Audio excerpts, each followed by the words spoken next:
Eccoci insieme, ben ritornati al nostro consueto appuntamento. Cerchiamo sempre di dedicare una giornata alla settimana alla medicina. Quest'oggi parliamo dei problemi legati alla diabete, oppure per semplicizzare, a volte ai non problemi, perché la vita della persona diabetica ormai allo stato attuale può anche essere veramente una vita tranquilla, normale, pur presentando alcune attenzioni che sono dovute allo stile di vita che si conduce, a come si affrontano certe situazioni della quotidianità. Comunque la tendenza è quindi quella di portare la persona in un contesto di estrema normalità e tranquillità, più che mai quando si parla di persone giovani, di bambini, perché sempre più la percentuale è crescente.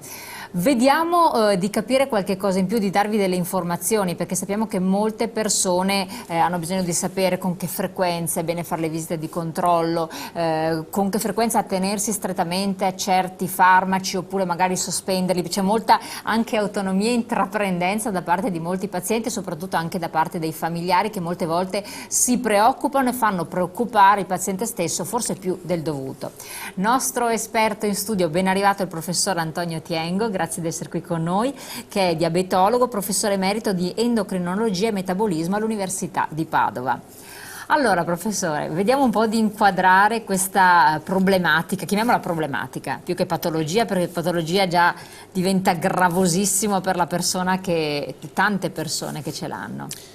Grazie, mi è piaciuta quella sua affermazione sulla normalità della qualità di vita, no, del paziente diabetico. Ecco, questo è l'obiettivo oggi del diabetologo, è quello di far sì che il diabetico abbia una sua vita normale, che non si consideri un diverso, sia il diabetico diciamo di tipo 1, cioè il diabetico giovane infantile, sia il diabetico dell'adulto o dell'anziano. Ecco, volevo proprio spendere una parola su una recente polemica proprio sorta su alcuni giornali legati alla richiesta dell'attribuzione del 5 per 1000, ecco, uno spot che ha suscitato grosso scalpore, perché rappresentava il giovane diabetico come un diverso, come una persona che non avesse una sua vita di normalità. Ecco, questo non è assolutamente vero. Condiziona anche chi ha e tanti bambini e persone che hanno diabete. Ma questo per drammatizzare una problematica che è seria, però che non va drammatizzata, ecco, che va riportata nei suoi giusti limiti. Allora il dovere del diabetologo, anche nel diabetico di tipo 1, cioè il giovane diabetico, oggi noi abbiamo delle terapie estremamente accurate, estremamente razionali, che possono normalizzare il metabolismo del diabetico, ecco, e quindi con una terapia insulinica razionale, efficace e intensiva noi riusciamo a normalizzare i profili glicemici e quindi anche la prospettiva di vita di questi pazienti. Parlo prospettiva di vita in termini di complicanze, perché oggi non parliamo più di coma diabetico, oppure raramente purtroppo esistono ancora, però non abbiamo più le complicanze acute che portavano anche a un rischio, diciamo, di mortalità nel diabetico. Oggi si parla di complicanze croniche, allora l'obiettivo nostro è quello di prevenire queste complicanze croniche. E nel giovane diabetico noi abbiamo la possibilità, attraverso un'accurata terapia, attraverso anche delle modalità nuove di controllo del compenso metabolico. Addirittura di controllo, quindi soggettivizzate, sì. A questo punto. E c'è sempre più la tendenza, no? Anche a fare la medicina di genere, per intendersi. Sì, anche se qui forse... sì, anche se oggi non vorrei parlarne, ecco, perché quei criteri, quei principi che vogliamo discutere oggi sono validi sia per il soggetto. È chiaro che la donna, soprattutto in alcune fasi della sua vita, ha particolari situazioni, vedi la gravidanza, vedi la menopausa, ecco, però io volevo centrare su alcuni messaggi che sono validi per entrambi i generi. Dicevo che la terapia iniettiva insulinica che dobbiamo eseguire nel paziente diabetico di tipo 1 oggi ha dei supporti estremamente efficaci. Oggi abbiamo la possibilità di controllare le glicemie nel tempo, minuto per minuto, e possiamo avere uno spettro di profili glicemici che sono utili proprio per programmare la terapia insulinica, Quindi anche questo è una novità, ecco, in termini di supporti tecnologici, ecco, per migliorare il tipo e la qualità della terapia insulinica. Questi sono dei protocolli a questo punto acquisiti in tutte le strutture sanitarie? Sì, soprattutto le più avanzate, ecco, che non hanno, in tutta Italia. Quindi. Non in tutta Italia, però oggi esiste questa mentalità di controllo nel tempo, giornaliero, quindi non solo la glicemia del mattino, ma prima del pasto, dopo il pasto, prima di farsi l'insulina, il diabetico riesce a controllare e anche a modificare la dose di insulina in funzione della glicemia. Ha capito? Quindi c'è questa partecipazione diretta del paziente, e grazie a questo, grazie al controllo della quantità di carboidrati della dieta, dell'attività fisica e della dose di insulina somministrata ai 3 pasti e durante la notte, noi abbiamo dei profili glicemici che sono non sempre, ma quasi sempre sono normalizzati. Ecco, questo perché normalmente quando ad esempio a un bambino viene diagnosticato il diabete, che cosa succede? Quindi vediamo un po' di percorrere l'iter e soprattutto anche le cause di insorgenza e i tipi di diabete, naturalmente. Purtroppo la causa non si conosce, la causa del diabete tipo 1 è una malattia autoimmune, quindi l'organismo risponde in modo inadeguato a dei killer, a degli antigeni ambientali, sembrava virali, però questo è stato escluso, e si innesta questa patologia che porta a una distruzione delle beta cellule, cioè le cellule che producono l'insulina. Quindi non è dovuta a una questione alimentare, anche se diceva a volte c'erano state delle teorie nel feto, la madre... Nel tipo 1 non è un problema ambientale, è un problema che solo in parte è legato alla genetica, ma è una malattia acquisita di tipo autoimmune, come la tiroidite, come altre patologie endocrine. Ecco. Solo che la terapia è sostitutiva, cioè dobbiamo dare quell'insulina che manca o è inadeguata perché esiste un deficit di produzione di insulina. Ecco, questo è il diabete tipo 1. Mentre nel diabete tipo 2 la causa è soprattutto ambientale. Ecco allora la correlazione con l'obesità, con l'economia dei paesi industrializzati, la sovrabbondanza alimentare, l'alterazione qualitativa della nostra dieta. Là è un diabete di tutt'altro tipo, ecco, che è il 90%, però del 95% dei diabetici. E che quindi insorge in qualsiasi momento. In qualsiasi momento, non solo nell'adulto e nell'anziano, ma anche nei bambini comincia a presentarsi questo diabete di tipo 2. E questo invece sì che è sintomatico di una qualità di vita sbagliata anche nei bambini. Lei sa che nell'età giovanile il 15% dei nostri figli o dei nostri nipoti sono in sovrappeso o addirittura obesi. Ma come mai ci sono casi sempre più frequenti, anche parlando con le insegnanti, le scuole elementari, maternelle, di bambini magrissimi che presentano il diabete di tipo 2? Anche molte madri... Su questo non sono molto d'accordo. Ma può essere dovuta a degli compensi alimentari, appunto magari il bambino che mangia sempre queste porcherie, queste patatine, queste cose, non mangia il resto, perché sa come sono anche bambini che... Su questo... Questo è molto valido, però in genere questa cattiva alimentazione si associa a un sovrappeso. Normalmente c'è quindi è un'alterazione della dieta e anche alla sedentarietà.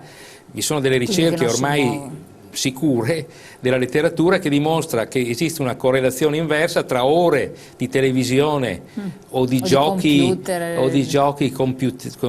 al computer dei bambini con l'aumento di peso. E questo è un dato ormai ineccepibile, ecco, che dobbiamo correggere, non a 40 anni, ma dobbiamo correggere nell'età infantile.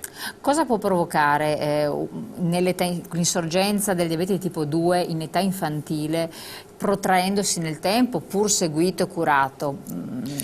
Si sviluppa una sindrome metabolica e quindi un diabete di tipo 2 con ipertensione arteriosa, con aumento dei colesterolo, dei trigliceridi, con le complicanze soprattutto cardiovascolari, perché il diabete tipo 2 si caratterizza per le sue complicanze cardiovascolari. Ecco allora la triplicazione dell'infarto in questi soggetti rispetto al soggetto non obeso, non diabetico, le complicanze arteriopatiche periferiche, il piede diabetico, la possibilità di ictus, ecco, sono tutte patologie che risentono di una storia naturale che inizia anche nell'infanzia.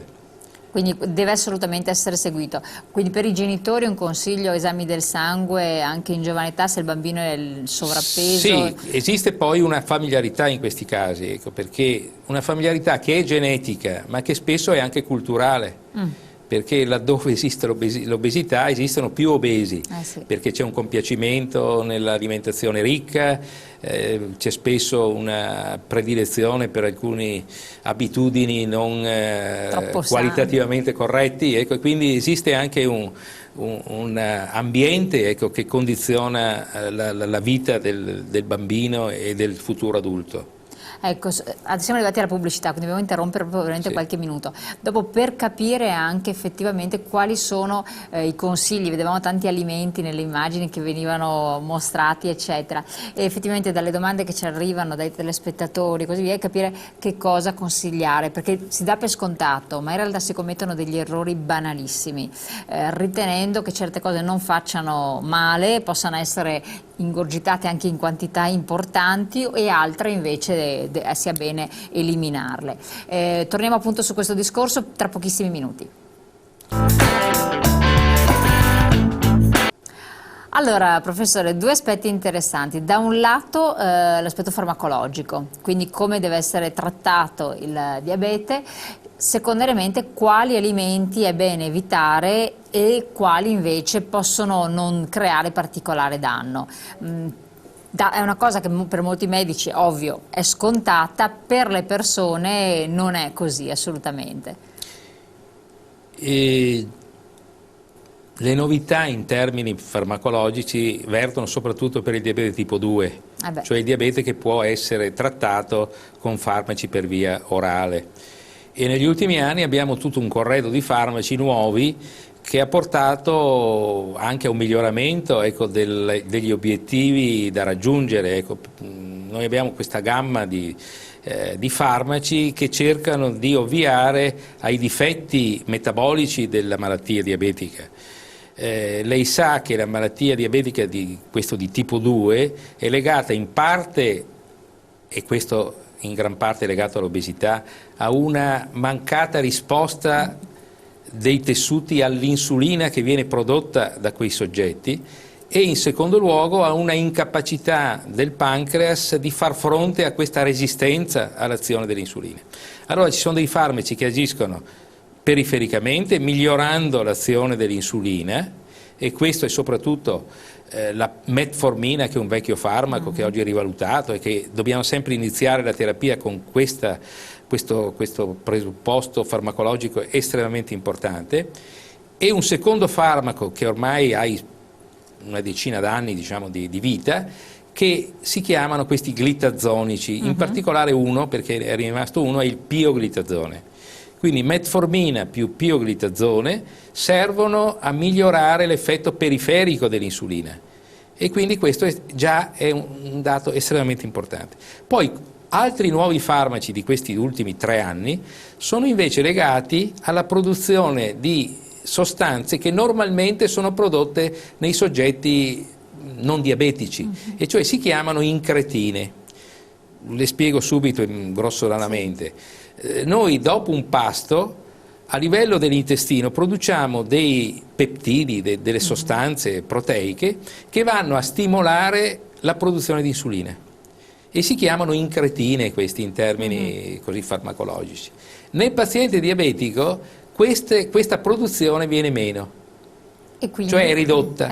Allora noi cerchiamo di somministrare a questi soggetti queste incretine, che a loro volta che azione hanno sull'organismo? Che hanno un'azione di stimolare la produzione di insulina, in modo tale che quando lei mangia ci sia una sufficiente quantità di insulina per normalizzare la glicemia. Certo. E poi sono in grado di bloccare un altro ormone, che è il glucagone, no? Che è prodotto sempre dal pancreas, che è un ormone diabetogeno, cioè che fa aumentare la glicemia. Quindi queste sostanze modulano l'azione di insulina e glucagone e fanno sì che dopo un pasto la glicemia si normalizzi.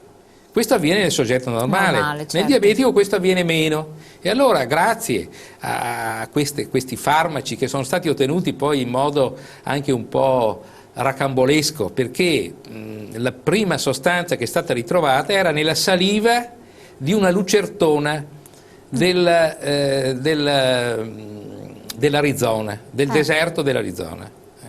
E questa estrazione dalla saliva poi ha portato a questa sintesi di peptidi che sono serviti a produrre queste nuove sostanze.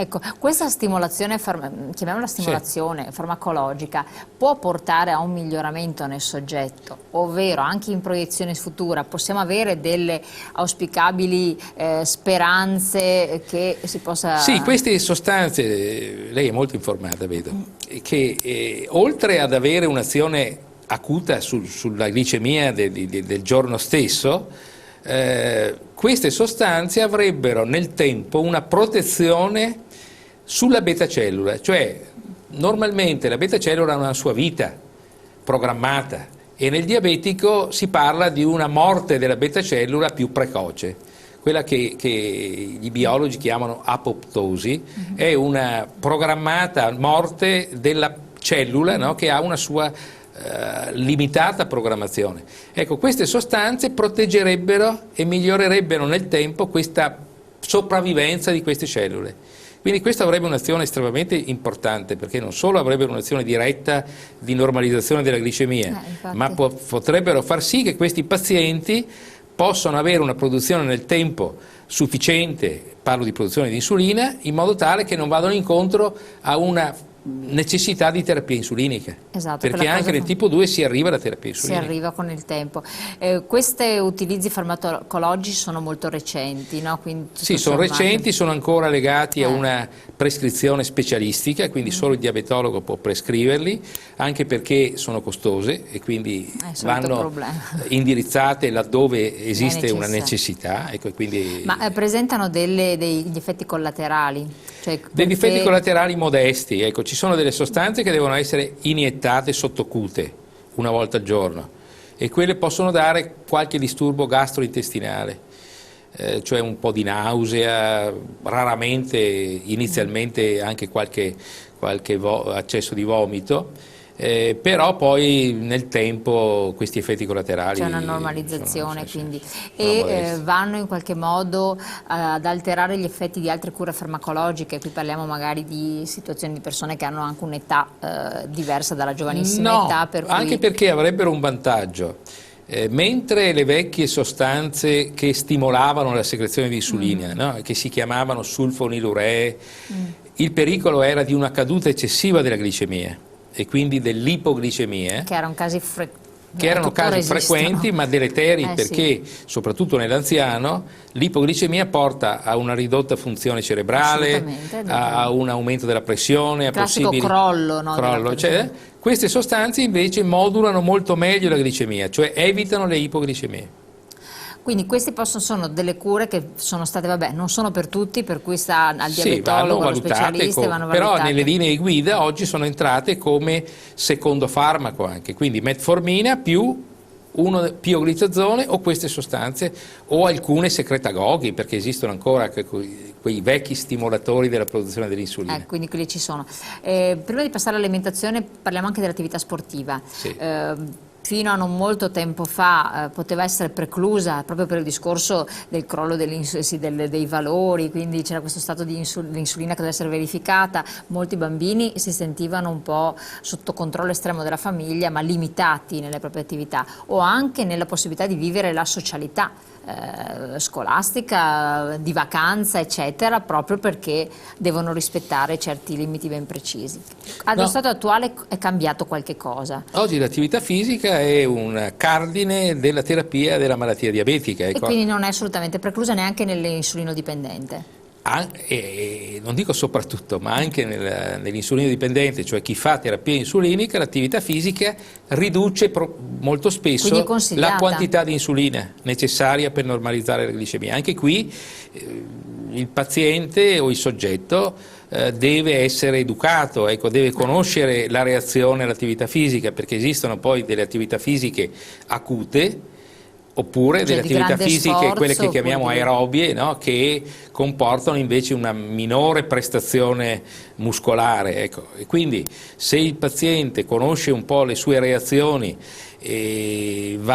anche l'attività fisica va programmata.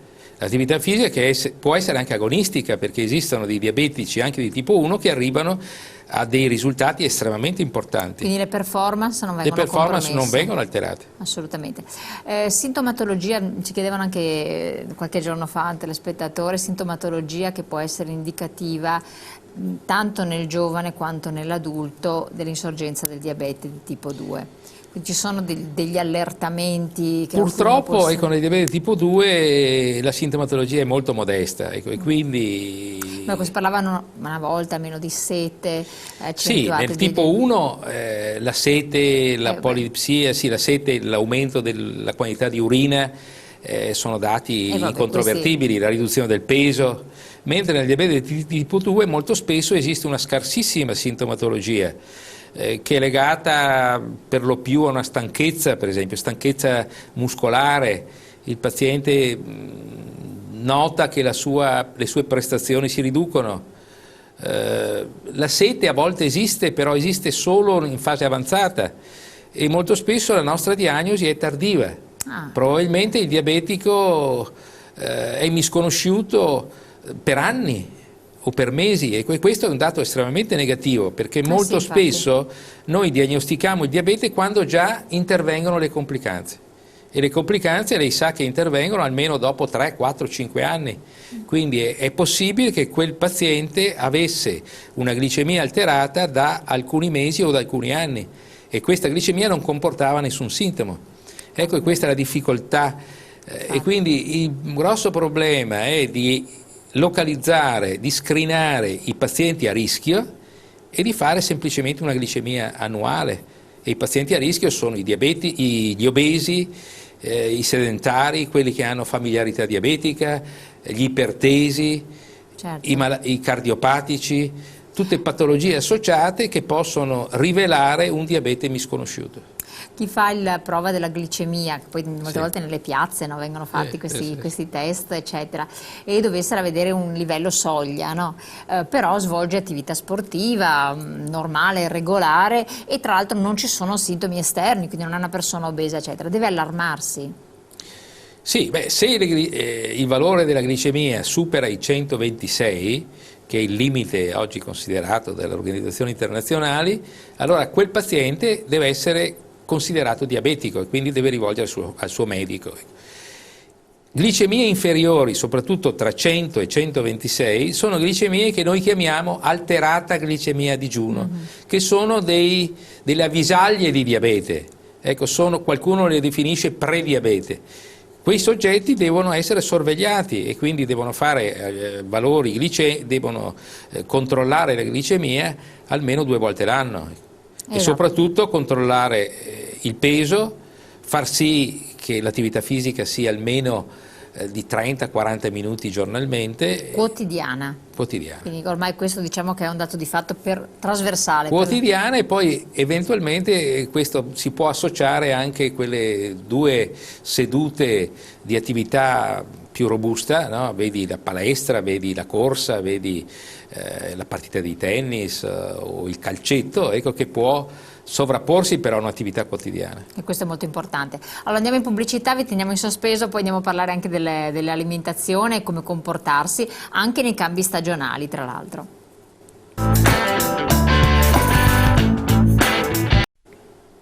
Allora professore, l'alimentazione è un altro aspetto molto interessante, anche perché adesso ormai non si mangiano più i piatti classici in cui si sa come sono fatte le cose, eccetera, per la fretta quotidiana, i tramezzini, mangiare tutte cose molto strane, non si sa che preparazioni hanno, la sera lo stesso, alla fine la persona non ha più cognizione di causa, di cosa effettivamente è bene che mangi o non mangi, o si depaupera completamente e troviamo delle diete estremamente povere che però vanno a provocare delle carenze a livello organico nel protrarsi del tempo importanti, o viceversa sono sbilanciate in altri versanti, in grassi, in saturi, di tutto e di più. Vedevamo anche prima delle immagini, il classico piatto di patatine dove uno poi ci mette dentro il ketchup pensando che sia qualcosa di estremamente privo di calorie anziché la maionese, però le conseguenze ci sono. Non parliamo poi di certi luoghi dove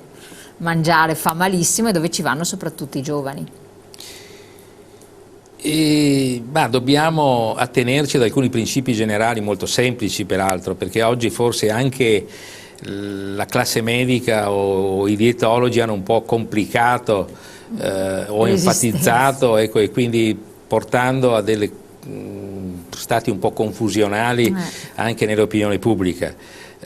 La dieta deve essere rapportata a un equilibrio prima di tutto calorico, per cui ovviamente la dieta deve essere rapportata alla situazione di quel soggetto, per cui se un soggetto è normopeso, la quantità di calorie nella sua vita quotidiana deve essere intorno alle 1800 calorie, ecco, in un'attività normale, diciamo.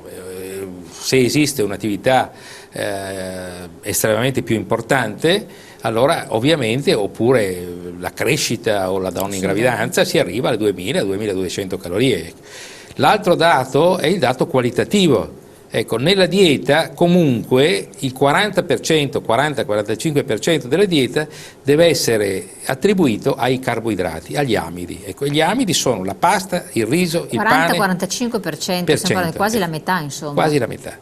E quindi anche una dieta ipocalorica, cioè una dieta che permetta un calo di peso, non dobbiamo fare una dieta totalmente proteica, come qualcuno, esatto, purtroppo ovviamente questa dieta è più facile da realizzare quell'obiettivo di dimagramento, ecco, però poi alla fine lo paghiamo in altri termini. Quindi una dieta equilibrata deve essere sempre con un contenuto calorico in carboidrati del 40-45%. Quindi una dieta anche povera di 1200 calorie, ovviamente il 40-45% deve essere da carboidrati. Quindi sapendo che 100 grammi di pasta o di pane sono 400 calorie, ecco, noi dobbiamo far sì che anche una dieta modesta, 150 grammi di pane, sempre, pasta e riso debbono essere presenti nella dieta quotidiana.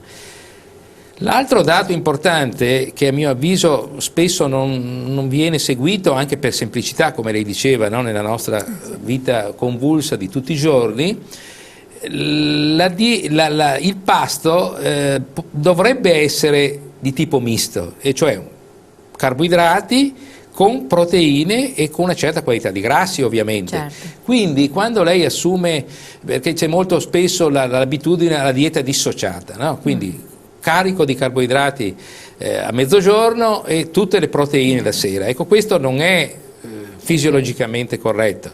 Dovrebbe esserci sempre una quantità di carboidrati. Se lei mangia il panino a mezzogiorno, devono essere quei 70-80 grammi di pane con i 40-50 grammi di prosciutto, oppure di bresaola, oppure la bistecca, oppure il pesce. Cercare sempre di unire. Poi, quindi l'altro aspetto importante è la riduzione dei grassi animali. Ecco, quindi i grassi animali. Questo resta comunque un termine. Questo è un termine, perché i due fattori che possono precorrere il diabete, per esempio, no, in termini di prevenzione, sono l'eccesso di grassi animali e la riduzione di fibre naturali.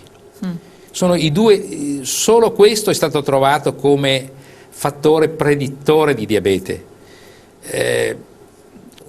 Così un po' paradossalmente non è stato trovato un rapporto con la quantità di dolci che uno mangia prima della scoperta del diabete. Esatto, volevo arrivare anche se i dolci comportano un aumento della glicemia, un aumento delle calorie, quindi non è che, che io venga a suggerirli. Ecco. Però i due dati fondamentali come predittori di diabete sono la quantità di grassi animali e la riduzione di fibre naturali.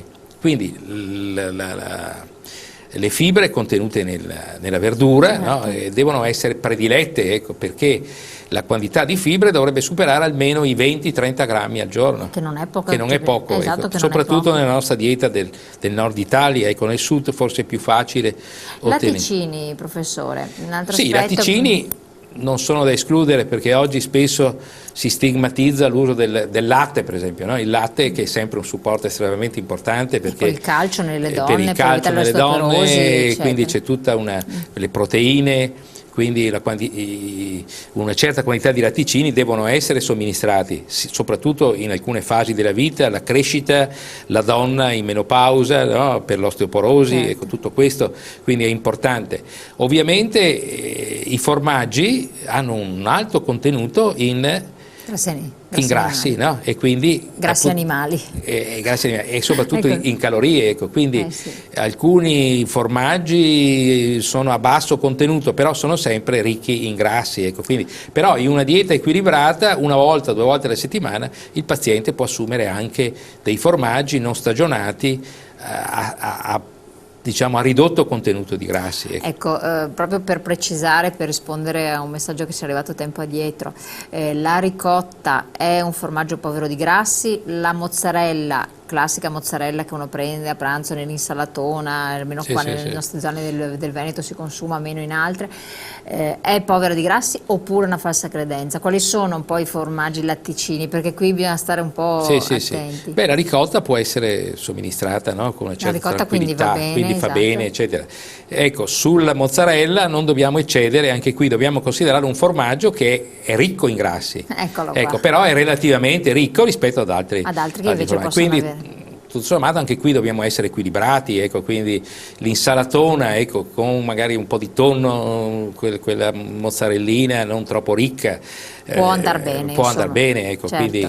E dolci, l'altro aspetto importante, dolci, e vorrei anche chiedere l'aspetto relativo ai bambini, tanto diabete 1 quanto diabete 2, perché molte volte ci sono delle diete estremamente privative, ci sono invece altri suoi colleghi che consigliano di non privare il bambino completamente del dolce, anche sotto il profilo psicologico. Perlomeno, voglio chiedere a lei, conferma se questo è vero, di mangiare il dolce non staccato dal pasto, ma vicino ai pasti principali. O all'interno del pasto. In modo da non avere è molto vero, perché all'interno di un pasto misto l'assorbimento del saccarosio è molto più ridotto. Ecco, se lei invece fa un carico di gelato, di dolce, no? a digiuno estemporaneamente, lei ha un picco glicemico molto più alterato. Ecco, quindi nel bambino, senza ovviamente arrivare a una liberalità assoluta, magari una volta alla settimana o in quell'occasione, eccetera, il gelatino o il dolcetto può essere somministrato all'interno del pasto. All'interno, quindi è importante questo, cioè alla fine del pasto. Ma questo può essere un consiglio esteso un po' a tutti. Sì, anche se non allontanarsi troppo dal pasto principale. Anche se nel diabete di tipo 2, che come dicevo prima è associato al 90% ad obesità, purtroppo il dolce caloricamente non è consigliabile. Infatti adesso qua stiamo vedendo, vabbè, la nota marca di prodotto, il Nutella, lo possiamo dire, tanto quindi... è rappresentativa di una crema di nocciole squisita, e questa che ai bambini fa tanta gola e tante mamme chiedono. Però ecco, perché contiene grassi, contiene... il merendino dell'intervallo della scuola va proscritto, insomma, no? È molto meglio ritornare al panino con magari la fettina di salame anche, ecco, perché la merendina è ricca in saccarosio oltre che fruttosio e in grassi, ecco, quindi attenzione alle merendine, che possono essere delle bombe. Le merendine possono essere delle bombe, soprattutto poi l'abitudine del bambino che poi torna a casa, ne mangia altre 2 il pomeriggio. E quindi il bambino va educato in termini, ecco, di scelta, ecco, e non deve essere punitiva, ecco, come lei diceva prima, forse proscrivere totalmente, dire al bambino no, tu non prendi per la tua vita il gelato, il dolcetto va escluso definitivamente. Questo è un errore psicologico, ecco, però poi nell'educazione alimentare va valutato in modo molto relativo. Edulcoranti, professore? Sì, anche qui io preferisco, ecco, edulcorante non ricchi in fruttosio, perché vi sono alcuni edulcoranti che sono ricchi in fruttosio che poi sono convertiti in trigliceridi e in parte in glucosio, quindi è molto meglio l'edulcorante tipo o la vecchia saccarina o l'aspartame, che sono Esatto, che sono più classici. Che sono però la saccarina neutri, c'è stato un periodo che è stata criminalizzata, esatto, però senza poi raggiungere... senza fondamento, quindi possiamo tranquillizzarci. I valori di trigliceridi, quando sono alterati, molti hanno questi piccoli scompensi, non notevolmente però alterati, cosa possono essere sintomatici? Beh, l'aumento dei trigliceridi è molto estemporaneo, è legato proprio all'alimentazione di quei giorni, quindi una bevuta serale o una cena un po' ricca in zuccheri o in alcolici aumentano prontamente i trigliceridi, ecco. Quindi la trigliceridemia va controllata nel tempo. Se i valori sono costantemente più elevati di quei 150 mg per decilitro, che sono considerati un po' il confine fisiologico, ovviamente allora dobbiamo cercare di capire che significato ha questo aumento dei trigliceridi, che può essere o legato a un compenso del diabete non ottimale, oppure può essere una forma familiare. E noi abbiamo dei farmaci che possono, i fibrati per esempio, che correggono adeguatamente i trigliceridi, però molto spesso sono legati ad eccessi alimentari. Ecco, quindi questo è l'aspetto importante. La frequenza, questa è una domanda che c'era stata posta a un telespettatore, con cui sottoporsi alle visite periodiche nel caso di diabete. Sì, qui va distinto decisamente il diabete tipo 1 dal diabete tipo 2, perché il diabete tipo 1 è un paziente che necessita di un rapporto diretto con lo specialista, ecco, che deve essere, questo è un caso, ma penso che deve anche essere lo un sappia. rapporto individuale, deve esserci un rapporto molto stretto, intenso, diciamo, invece il tipo 2? Ecco, di intenso, e quindi di visite ogni 2 mesi, ecco, anche probabilmente più frequentemente, ma comunque deve esserci questo rapporto anche telefonico, diretto, ecco, perché esiste questo legame, questa alleanza, ecco, che va stressata. Nel tipo 2 qui è stato fatto adesso da parte delle società scientifiche dei protocolli con una integrazione tra l'attività del medico di medicina generale e lo specialista. Quindi potrebbero esserci dei pazienti che sono controllati dal medico di medicina generale e annualmente sono visti dallo specialista, che integra un po'. Quindi 2 volte all'anno, 2 o 3 volte all'anno? Possono esistere anche dei buoni compensi metabolici che non necessitano di visite specialistiche, se non una volta l'anno. Mentre altri invece complicati, con complicanze croniche, magari con necessità di terapia insulinica o con quei farmaci di cui si parlava prima, no? In cui necessita la prescrizione dello specialista, allora i controlli possono essere di 2 o 3 volte l'anno. Ecco. Benissimo, quindi questa è un po' l'indicazione di massima. Noi siamo giunti al termine, professore, noi la ringraziamo di aver partecipato alla nostra trasmissione, di aver risposto alle domande che poi più frequentemente le persone si pongono. Naturalmente dovete rivolgervi allo specialista, perché non potete fare la cosiddetta dieta fai da te, e se ci sono dei sintomi ben precisi meglio andare a farsi un controllo del sangue, verificarlo col proprio medico e poi prendere tutte le cautele del caso, senza drammatizzare naturalmente. Grazie ancora di averci seguito, appuntamento come sempre a domani.